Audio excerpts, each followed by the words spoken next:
Limonun gübrələnməsi haqqında danışırıq. Mart ayının 15-idir. Qeyd etdiyim gübrədən limonunuza tətbiq edə bilərsiniz. Razamin preparatından istifadə edəcəyik. Razamin stimullaşdırıcıdır. Ümumi olaraq limon bitkisini canlandırmaq gücünə malikdir. Makro və mikro elementlərinin də qəbulunda bu razamin çox faydalıdır.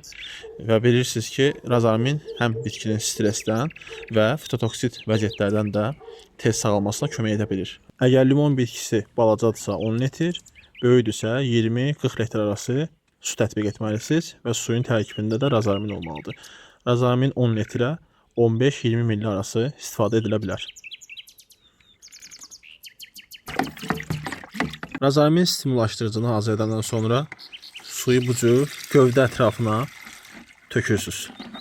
Əgər qeyd etdiyim gübrəni düzgün tətbiq edərsinizsə, kök sisteminin inkişafında, güclənməsində çox faydalı olacaq və gələcəkdə də vegetativ, yəni bitkinin əsasən meyvə budaqları, ümumi olaraq zoğların inkişafı üçün də faydalıdır.